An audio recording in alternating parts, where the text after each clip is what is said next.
When it comes to love, you know it makes life worth living. But a truth that's been vocal since day one is love unites. And at Xfinity, we understand love knows no limits. It just clicks. Our largest LGBTQ plus film and TV collection is home to stories that connect. Just say pride into your Xfinity voice remote and tune into all the universal truths that reflect how you love all year long.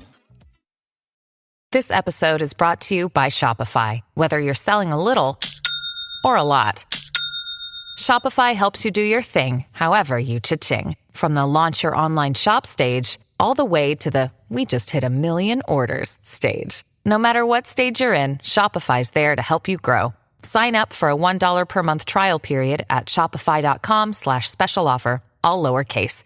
That's shopify.com/special offer. This is Optimal Relationships Daily, episode 2208, Roth or Traditional When You Have Student Debt, by Travis Hornsby of StudentLoanPlanner.com. Hello, everybody. I'm Greg Audino, and instead of sharing our usual relationship content, here in our weekly bonus episodes, we share previously aired audio from the other shows in our network. And this time around, I've got a post for you from our finance show, Optimal Finance Daily, all about student debt and how to manage it with different investment accounts. So let's hear Diana's narration and commentary as we optimize your life. Roth or Traditional When You Have Student Debt, by Travis Hornsby of StudentLoanPlanner.com. A reader hit me up recently and wanted to know if I thought he should choose a Roth or traditional account for his retirement savings. This is a hard decision, even if you have no student debt. However, it's made out to be an easy one with tips from friends, relatives, and even late-night PBS broadcasts. For those who don't know, you can save for retirement with 2 different types of accounts. A Roth account allows you to pay taxes now, and when you retire, your withdrawals are tax-free. A traditional account gives you a tax deduction now, but you must pay income taxes on withdrawals down the line. We'll weigh the pros and cons of each option when you have student debt. Usually, the best choice defies conventional wisdom. Here's what the reader asked about Roth versus traditional. Quote, I'm intrigued by one particular aspect of your post regarding the top 40 things to know about public service loan forgiveness. Specifically, reducing adjusted gross income and getting indirect matching on pre-tax retirement contributions. I like this idea, and I'm thinking about sending more money into a pre-tax realm. But can you comment on how this plays out if someone with low income now and higher expected income later, like your wife or myself who are doctors, specifically residents, has the opportunity for post-tax retirement investment such as a Roth 401k? I'm already maxing out my Roth IRA, so I'm specifically asking about the Roth 401k, although I think for the purposes of this, they're interchangeable. Say I make $60,000 a year as a resident. This puts me in the 25% tax bracket. $100 post-tax equals $133 pre-tax, roughly with the understanding that the tax bracket is not flat but tiered. Maybe you know a better way of comparing these. I tried using various online calculators to do the math to show the difference between putting $133 in a pre-tax account or even $136 as the extra $33 reduces my adjusted gross income and decreases my loan repayment by 10%. That's $3.30 and 133 plus $3.30 is 136 versus $100 in a post-tax, but can't find a good one to calculate the taxes at withdrawal. Sorry if this makes no sense, but can you see where I'm going? Should I invest pre-tax now and reduce my adjusted gross income to reduce my loan repayment? Or should I invest post-tax, pay a bit more on my loan, but save by limiting my taxes at withdrawal when I expect to be in a higher tax bracket? End quote. My first rapid fire thoughts. The real question here is what happens if you're rich and have to pay a lot more in taxes than what you paid as a resident? Another point, the reader makes a mistake with the math in terms of how it affects the loan repayment. If the reader took $100 and put it into a pre-tax retirement account, then he would have to pay $10 less on his loans the following year. What you contribute to traditional retirement accounts lowers your income for the current calendar year.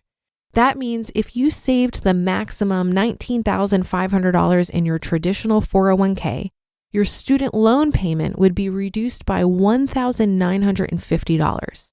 When would that happen? The next time you certify your income and produce a tax return with lower adjusted gross income.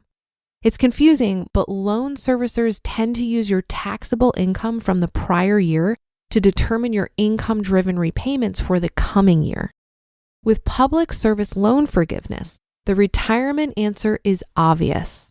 If you're looking for public service loan forgiveness, the Roth account almost never makes sense.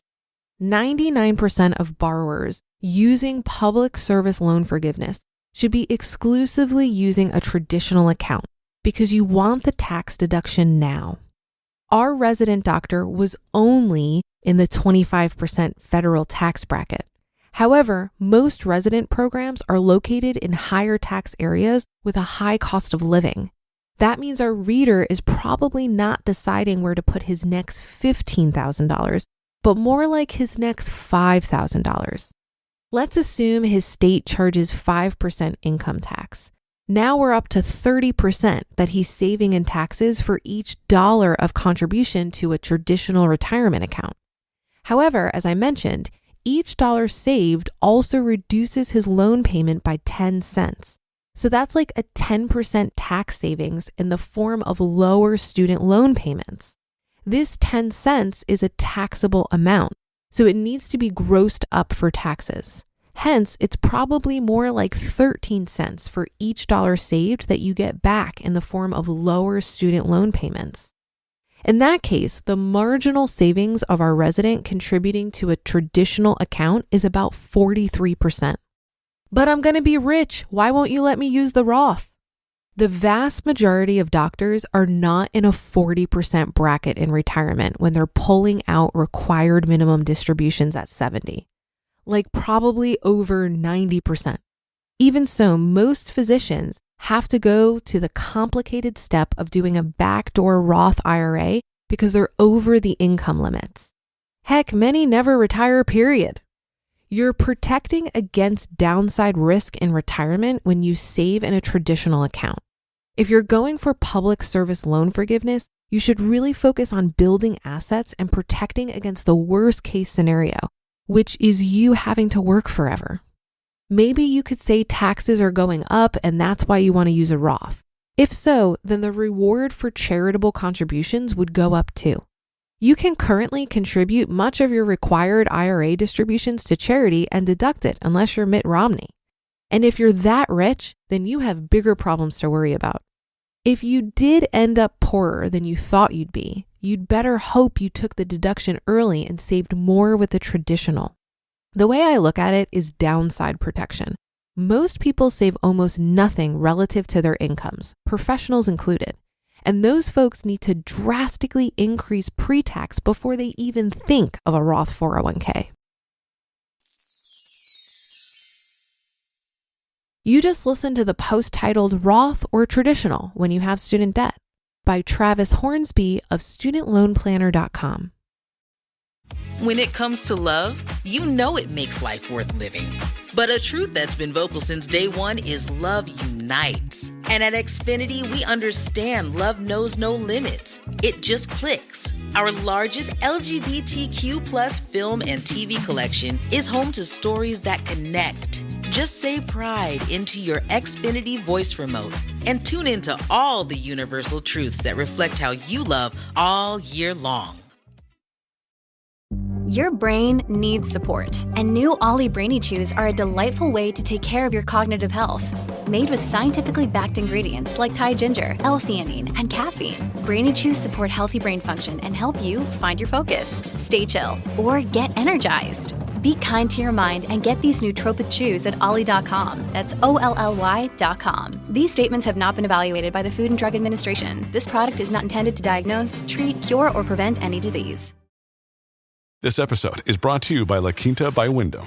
Your work can take you all over the place, like Texas. You've never been, but it's going to be great because you're staying at La Quinta by Wyndham. Their free Bright Side breakfast will give you energy for the day ahead. And after, you can unwind using their free high-speed Wi-Fi. Tonight, La Quinta. Tomorrow, you shine. Book your stay today at lq.com. I thought this was a great analysis from Travis on considering Roth versus traditional when you have student loan debt. But even when you don't have student loan debt, we all have to consider where we want to put our retirement savings and the pros and cons of pre-tax versus post-tax. I think it all boils down to your overall financial goals and assumptions you're willing to make about the future. Choosing between traditional or Roth often comes down to how much you're making now and how much you expect to be making when you're drawing down from these accounts. Reason being that you're deciding on when you're going to pay tax on this money, now or later. And since you want to optimize for taxes, you want to pay that tax when you're in the lowest tax bracket. If your overall financial goal is to retire early, your best bet is probably a traditional IRA, assuming you aren't over the income limits to contribute and enjoy that tax deduction. The Mad Fientist does a great analysis as to why in his article titled Traditional IRA versus Roth IRA, the best choice for early retirement. And his rationale is based on the fact that you can set up a Roth conversion ladder in early retirement when your income is low and pay the tax then. But let's say you're young, you don't have your heart set on early retirement, and you're already in a really low tax bracket. I can see how a Roth would be attractive in this scenario, especially because you have flexibility to withdraw money prior to retirement without penalties. It's a tricky question, and the right answer is highly dependent on your unique circumstances. But here's the thing. Don't let analysis paralysis stop you from contributing to either one. I decided to go for the Roth IRA because at the time, my income was too high to realize the tax benefits of a traditional, but it was lower than the thresholds to contribute to a Roth. Also, I was already saving a bunch of pre-tax money by fully funding my 401k. And I like the idea of having different buckets of money that can be accessed at different times for different reasons. Also, being able to access my contributions before retirement penalty-free gives me additional peace of mind. That should do it for another edition of Optimal Finance Daily. I'll be back tomorrow as usual, so I'll see you there on the Wednesday show where Optimal Life awaits.